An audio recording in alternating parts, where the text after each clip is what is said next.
scholars, Dr. McGill here, and today I would like to talk about the learner, our target audience. As we look at the process of nursing education and really dive into what the nurse educator does in the role of academia, we cannot negate the important relationship that exists between the nurse educator and the learner, whether it is a pre-licensure, first time taking a blood pressure nursing student, or we're with a seasoned nurse who has been in the trenches for a while and reiterating a skill. No matter who we have, there is an audience that we must appeal to. And as nurse educators, we are keenly aware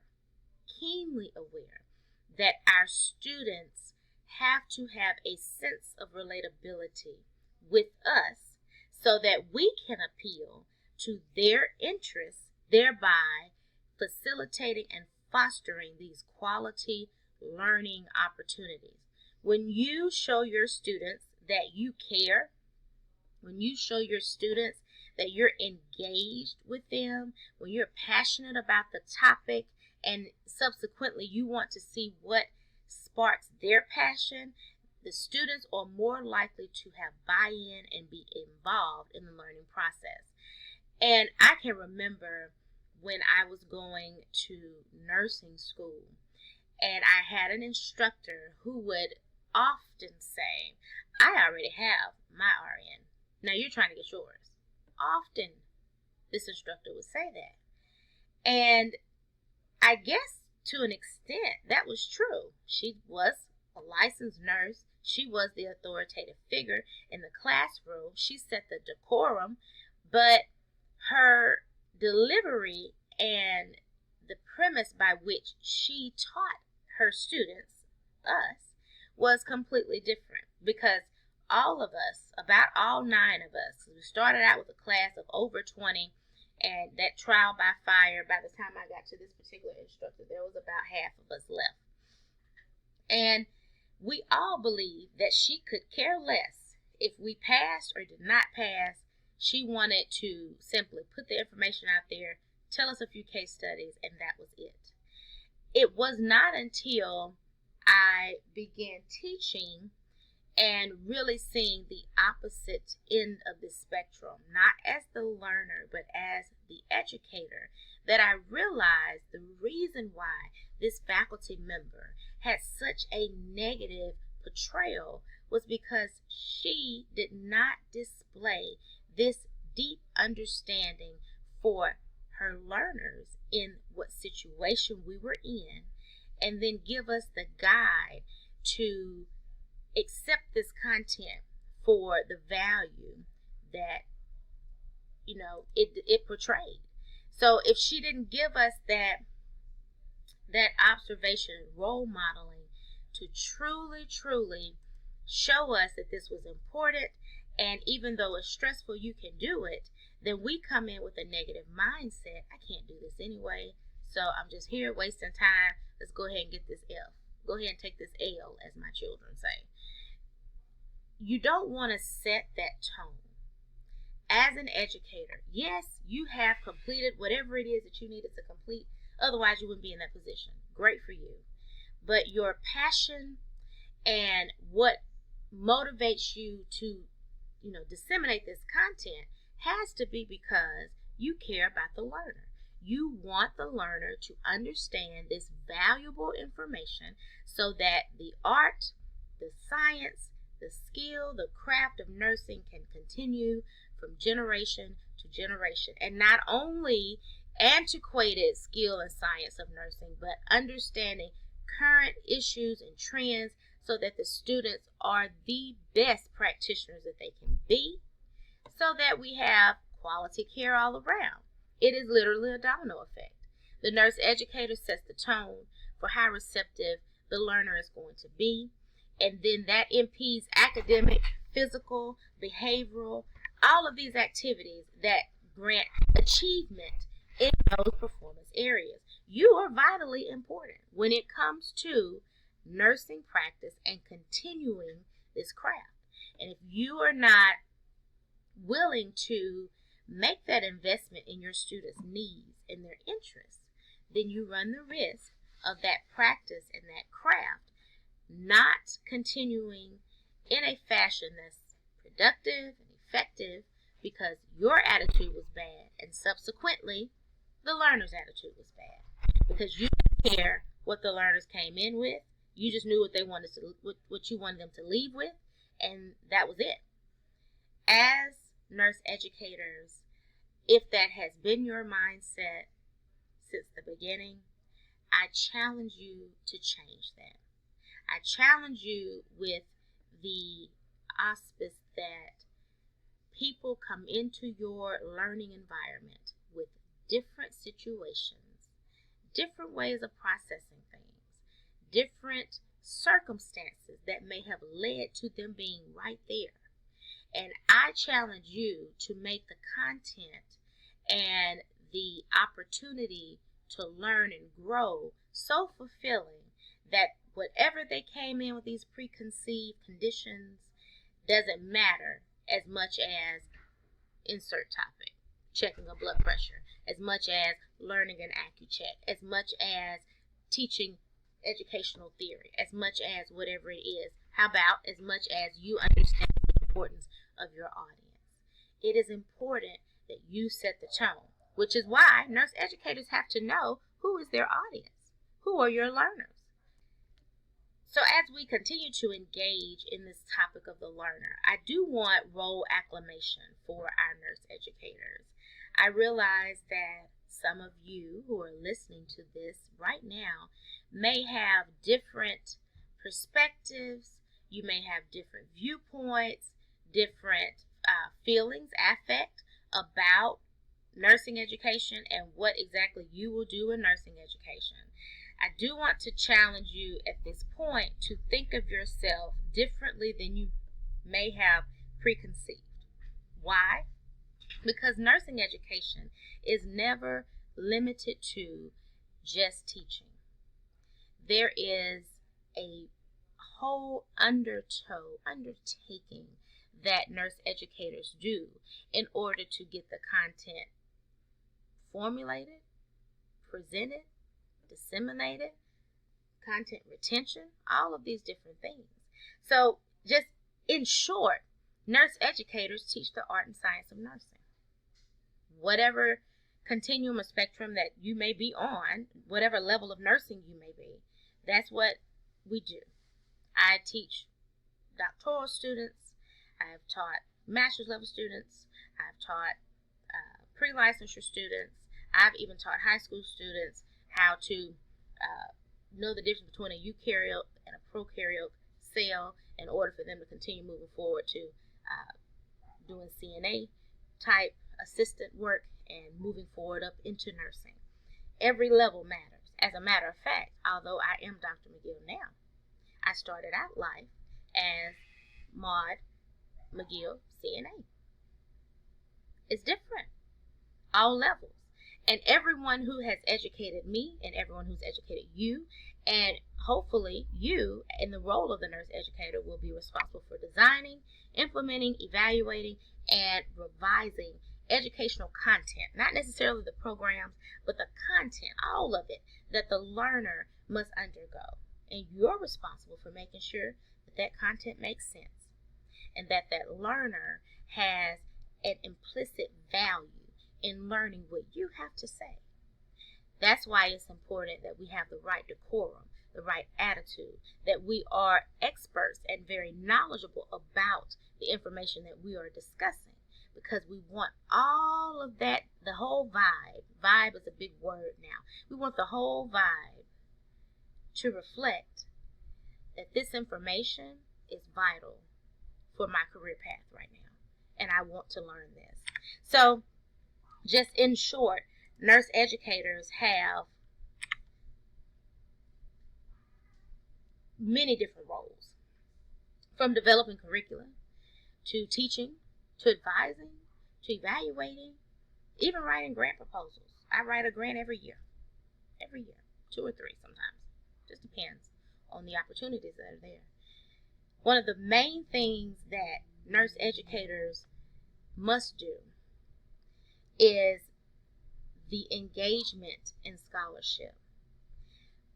When you think about it, the nurse educator is the representation of nursing education.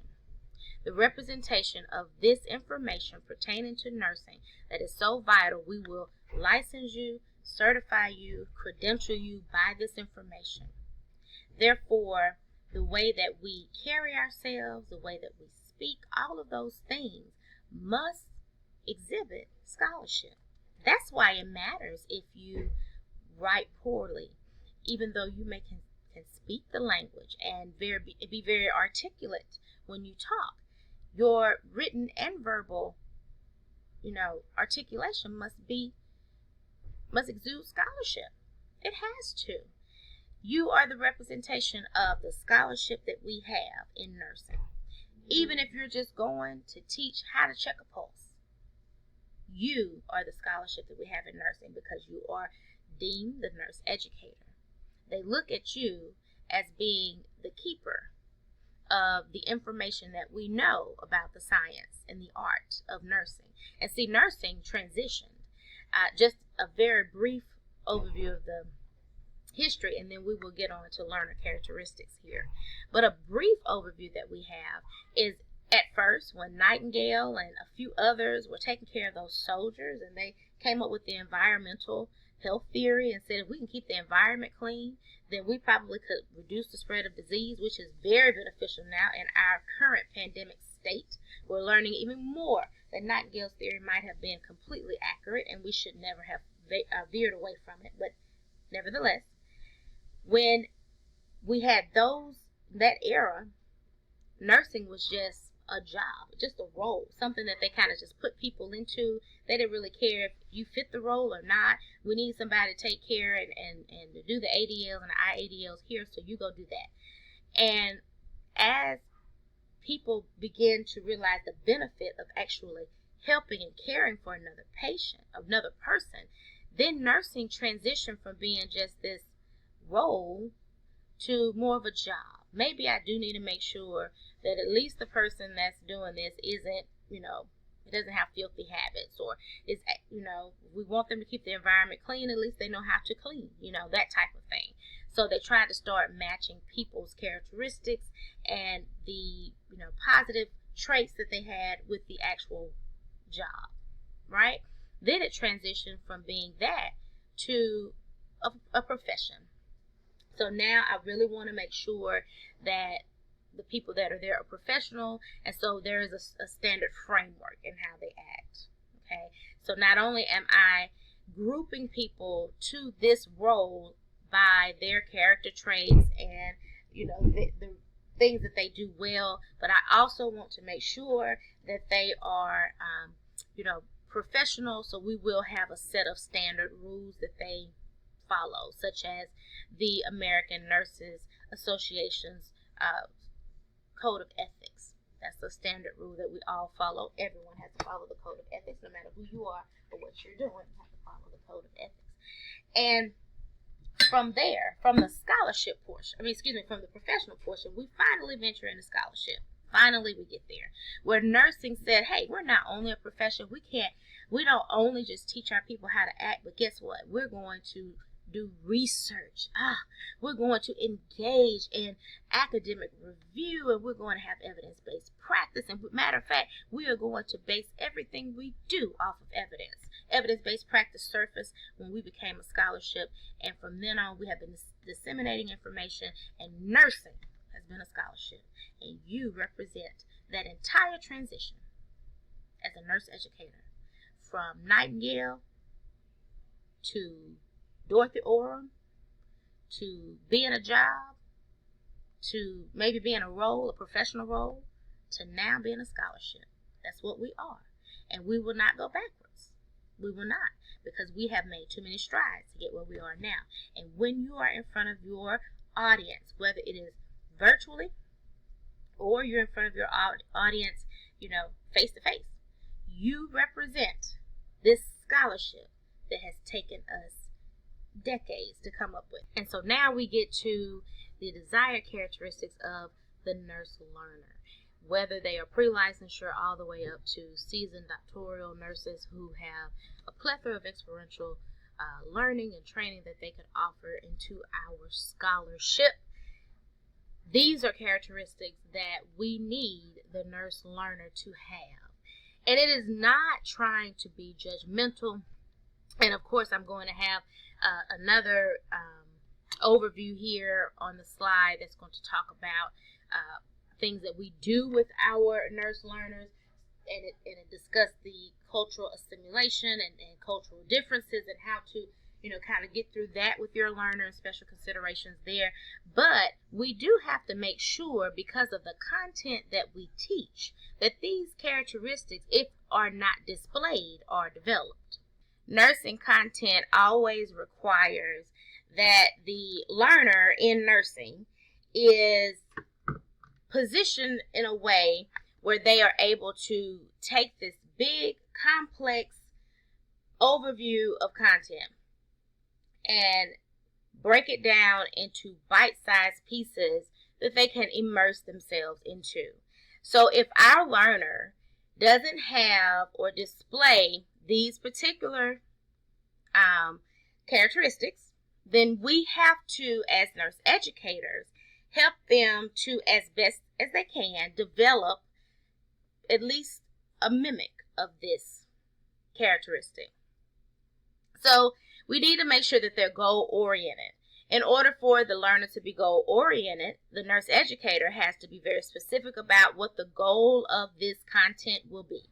So if the goal is for the learner to successfully complete the hand washing checkoff series, then we want them to know that. And you have to be able to align how everything that you are asking the learner to do in this particular experience is moving towards this goal-oriented, this goal that we've established for our students. And that disconnect that may or may not be there starts to peel away from how this goal or how this task, this outcome, this criteria that you're requiring for me to do, this assignment, let's break it down all the way into the terms that we use on a daily basis. So how does this assignment help me to reach my goal? And if you're unable to show that correlation, if there is no correlation there, then you're going to start losing your effectiveness and the validity of what you have to say with your learner, because they now see you as giving them busy work. Optimism is going to be the second one that I discuss, and it depends on the topic. Sometimes learners are not excited because of personal circumstances or just things that might happen that distract or influence how they feel about a situation. They may not appreciate it. I once had a student who did not like the nursing theory course, and when that student saw me again with nursing education and we started talking about educational theories, the word theory rung in her head, and there was automatically an issue. She didn't want to go through theory. I hate theory. Theory doesn't make any sense.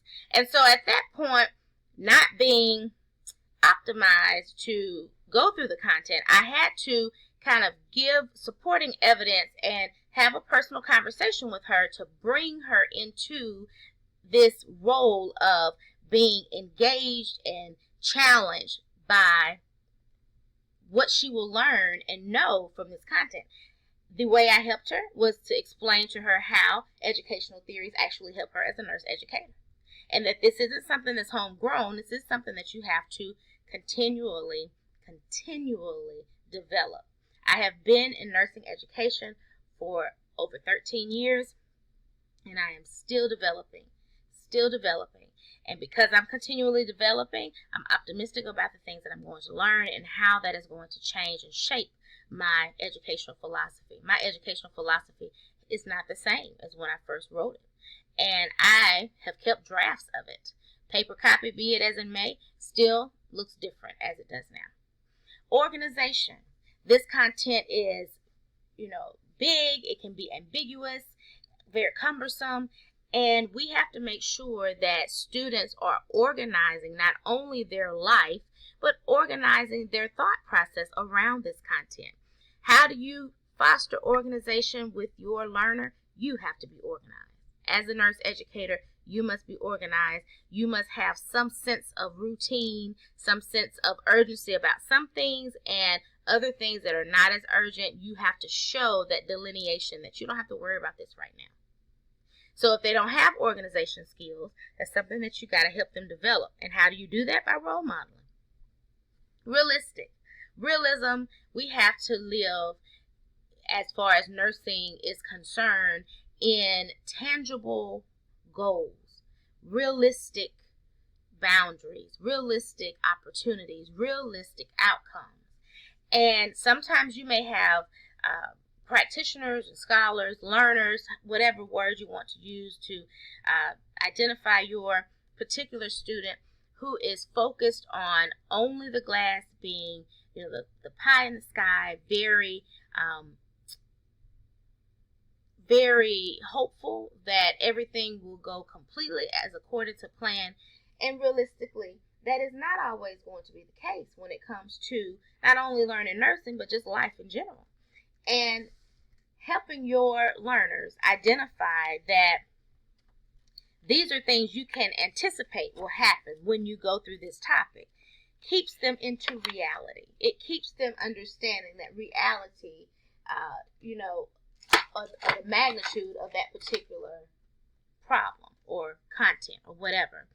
I often do this by when I have students who, depending on their position in the program, if they're new in the program and they've always made straight A's, straight 100s, and they've never had robust, rigorous feedback, and they come to me and then they get robust, rigorous feedback, I try to soften the blow by allowing students to understand what to realistically expect. Realistically, you're developing this final project, and everything you turn into me is a draft.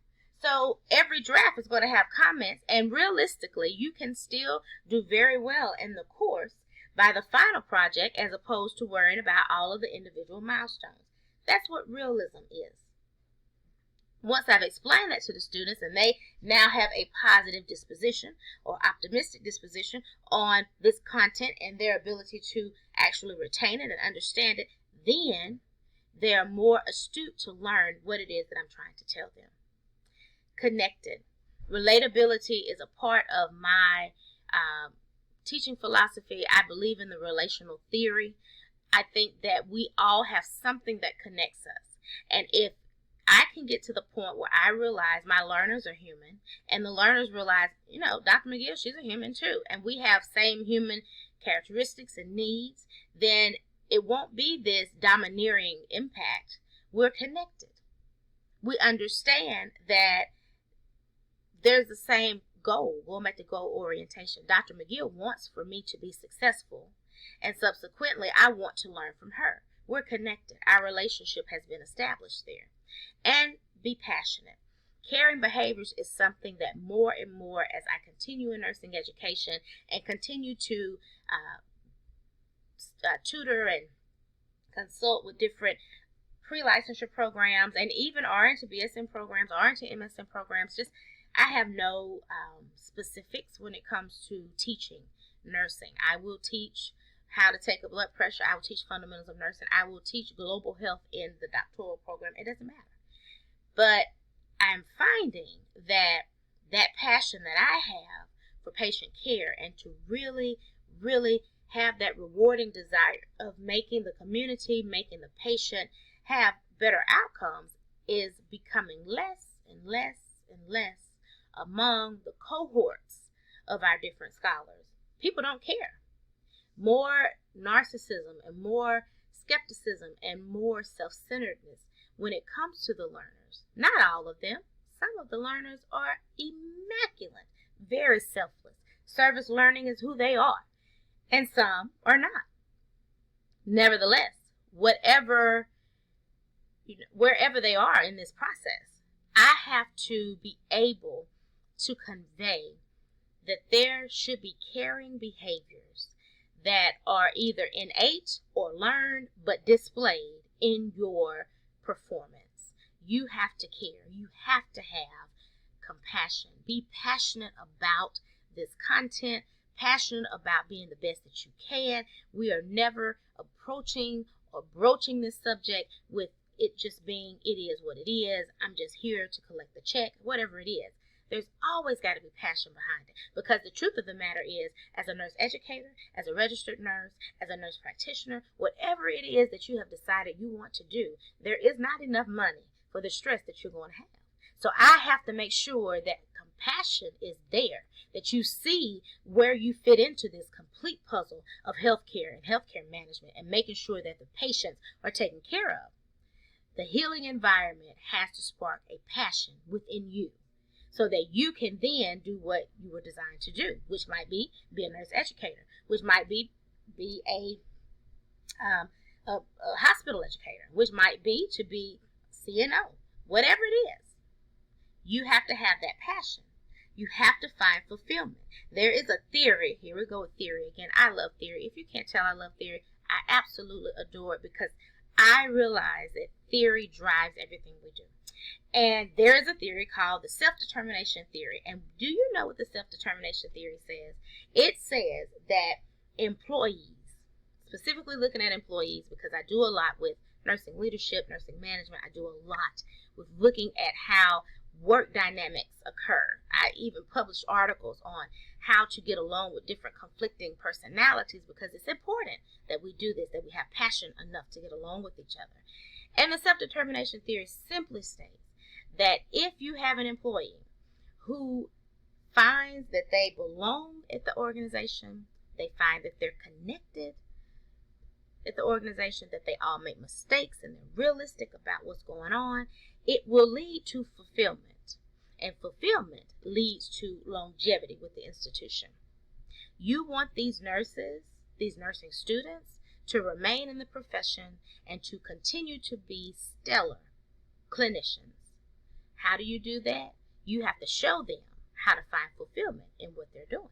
So finally here, as we engage with our learners, as we try to create this environment that is conducive for learning, and it's more than the chairs, more than the webcam, more than the tangible equipment that makes the learning environment. You make the learning environment. As the nursing faculty, you make the learning environment. No matter if it's in the clinical setting, the academic setting, didactic pedagogy is you. You make that environment, okay? These are the things what I call, and the reason my face is on this picture is because this comes from me.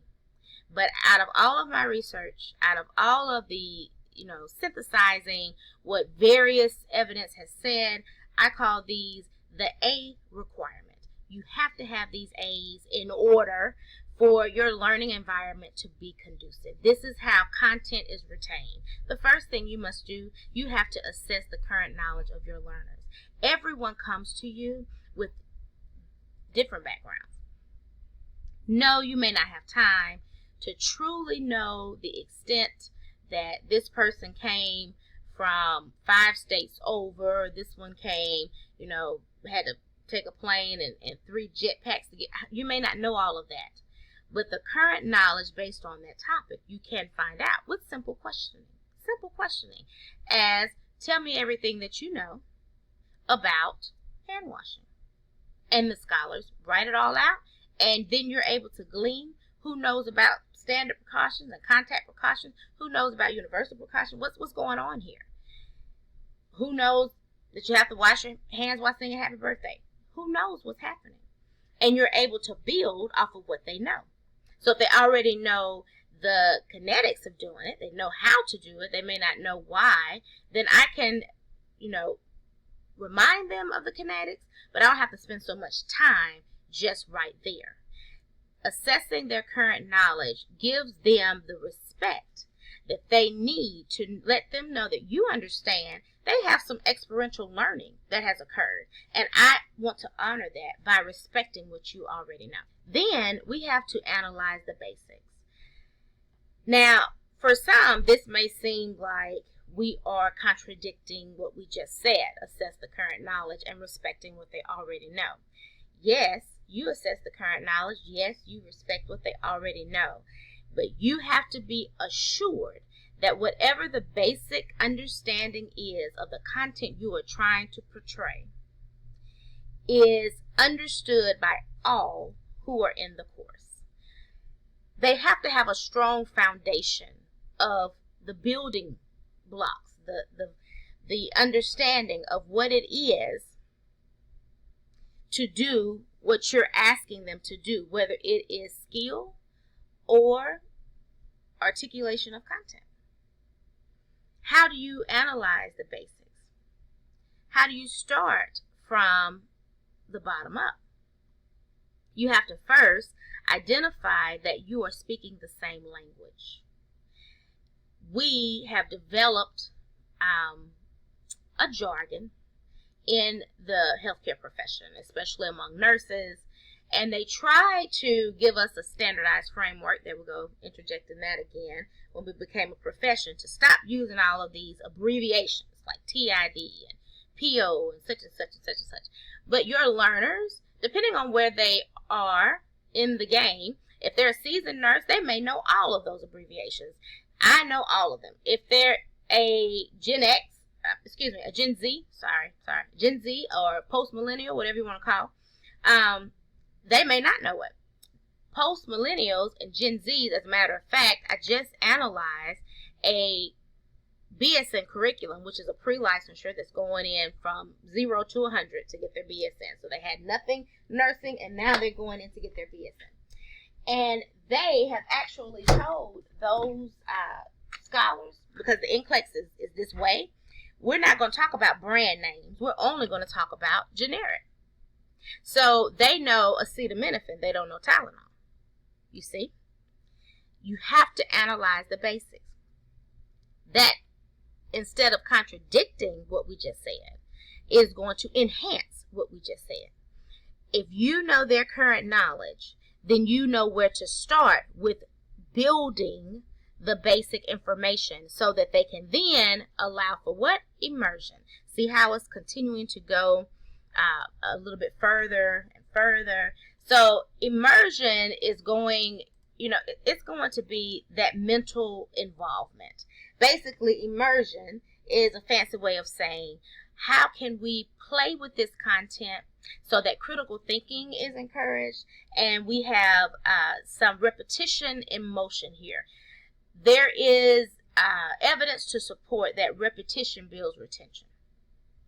The more that you do something, have contact with something, see something, hear something, the more you'll retain it. And we use this principle all the time because I'm fostering right now. I have biological children, and my biological children are in the teen and preteen age frames, and now I have foster children that are in the infant and toddler. So yes, I'm literally taking care of children. I have a house full of men and boys, and I'm the only girl, and I'm literally taking care of children that are from infant to teenager, and it is a challenge, I will tell you. But what I'm finding with Cocomelon and all these other things with these infants that wasn't even around when my kids were small, but whatever. What I'm finding is there's a lot of repetition. ABCs are repeated all the time. 1, 2, 3s are repeated all the time. Why are they doing that? I mean, just why are they doing that? They're trying to build retention. If I can give you the basics and you have a strong foundation, you'll learn how to manipulate and play with and think about what if, what if this happened? What if that happened with the content? You'll have immersion. You'll have mental involvement. Not only mental involvement, immersion means a deep mental involvement. That's what I want from you. That's how I promote critical thinking. Because if you are comfortable enough to move the blocks around, then perhaps you'll decide to have a different architect for this particular building. Even in playing with blocks. My kids play with blocks, right? And I showed the infant who just turned 1 how to stack the blocks. And then his little brother, who's 2, he takes what I've stacked, and instead of making it in the shape of a rectangle, he might sit up and put it, higher, make it like a castle, whatever. Now he's so comfortable with putting the blocks on top of each other that he can change the shapes. Same thing. You're comfortable enough with the basics that you're able to anticipate what would happen if your patient came in and the basics applied, but it was amplified. It was on steroids. It had a bigger, type of meat to it. You still know what to do with the basics. You still know if they come in here with respiratory distress, I'm going to know the calculations of oxygen. And if I'm going past past 3, I may not need a nasal cannula. I may need a mask. See how that changed? Used to be 5, now it's 3. You have to know these things. Immersion. I know what a non-rebreather will do. I know if they come in and they got airborne precaution, whether it's TB or something else, that I need an N95 mask.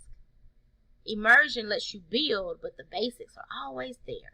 And that's what you got to focus on.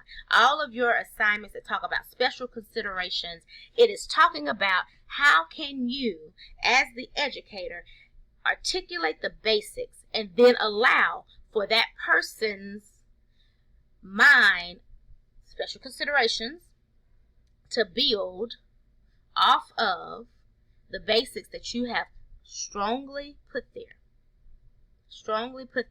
And when we talk about cultural immersion and we talk about looking at cultural immersion, we talk about looking at the immersive nursing experience, we talk about cultural competency, that's the word I was looking for, cultural awareness, diversity, equity, inclusion. What all of that means is that we all have to have this because we're a scholarship. Scholarship means that we graduated from profession, right? So we have to have that framework. If you're going to be a nurse in these United States, there is a framework there. But then the immersion portion, the scholarship portion, allows you to take what your cultural aspects are. And culture, just for information alone, is never limited to ethnicity. So I'm African American, yes, that is a part of my cultural heritage, but I'm also a nurse. So some of my cultural heritage is going to reflect with your cultural heritage. Why? Because you're a nurse as well. Culture is a group of people that share the same experiences. So I'm in Mississippi. A nurse in Mississippi or a nurse in the South may have different, and we do have different, because I have moved and started a nursing program in Virginia Beach, Virginia, and that's in the East Coast, and it is completely different working with those clinicians. Same framework. We still know you don't give more than 4 grams of acetaminophen or you're going to tear up somebody's liver, but our immersion is different. The way we think about things is different. That's how you have equity and inclusion, because you allow in your classroom for immersion. Lastly, then you appeal to all learning styles. You should never think that there's only one way that you can do something. You don't know who you have in your classroom. So you have to make sure that you've given them the opportunity to have repetition of that content in different modalities. So I may have a visual representation with a handout. I may have a video that's going to speak to that auditory and visual person, or the person that has combined learning traits. I may have a practice session where you come in and you actually manipulate whatever the equipment is for my kinesthetic learners. I may have a case study for my kinesthetic learners so that they can actually work through. See, kinesthetics doesn't just have to mean your hands. It has to mean that you put yourself in that position. So I can have a case study where my kinesthetic learners can work through that information. All of that is necessary. That's why we have information and we have assignments and we have activities that help you to reach the assignments, because we are appealing to all learning styles. No, you may not like case studies. That may not be your thing, but you will give opportunity for that part of you to develop, at least enough to appreciate it. You don't have to like it. Appreciate it. Master it. Champion it. And move on. That's what we do. Soft skills. Oh, and the soft skills. Even in nursing education, as a nurse educator, there has to be professionalism, which is going to be that responsibility, respect, integrity, prompt, being on time, having a positive attitude, all of pretty much these things that we've been talking about with professionalism. But you have to encourage that. You foster it. You role play it so that they see that. Then we also are going to have cultural awareness. Going back to that immersion piece there, how do we allow for that? And then we got to have attention to detail. Nurses have to be detail oriented. Even if you're not detail oriented in your personal life, when you're dealing with a patient, when you're dealing with content, you all know, you've taken the test, a nursing question, the devil is in the details. All you have may be one little singular detail that's different, and it changes the whole answer, changes the whole way you look at the whole situation, because details are important in nursing, and that is a part of our soft skills. So yes, the patient may come in and say, I can't breathe. Matter of fact, I had a patient came in and the patient said that they were having chest pains, and everything worked up. I did this chart audit. Everything worked up on the patient. Guess what they did? All telemetry, because the patient come in with chest pain. The patient was having panic attacks and also had some neurological involvement. And the detail that showed me that it was not the heart, but in fact, the CNS or the PNS, they got to do EEG to figure it out, was because the patient said they had tingling. Tingling is not the heart. Tingling is neuro. The heart is an elephant. Detail. Same area, but that minor detail changed the whole trajectory of that patient's care. You got to pay attention to it, and that's a soft skill. That's something that we don't talk about a lot in class, but it is something that you must have. You must have. And you have to portray this to your learners. To your learners in order to be an effective nurse educator. Critical thinking, time management, and communication. Communication is key. Not only should you choose your words wisely, not only should you choose words that are going to be effective with the person that you're communicating with, so we're on the same literacy level when we're talking. Not only should you have those nonverbals where you're calm and you're caring and concerning, but you also have to know how to listen. Communication is so huge. I could do a PowerPoint video on just communication. We don't have the time. That's okay though. That's something else that we have to make sure that we are effectively communicating. See that? Wordplay. I hope that this information has been very beneficial to you, scholars. You can do this. I really want you to know that you can do this. It may appear overwhelming. You may have heard things that I stated that you've never heard before, and that's okay. Guess why? Guess why that's okay? Because you are in school to learn, and I am here to teach you. And so there should be some things that you've never heard before. And it should be some things that I can teach you. And it will be some things that I can teach you, because I love nursing education, and I'm so glad that you are in my course. And until the next time, please have an outstanding day. Should you need me, don't hesitate to call. Take care.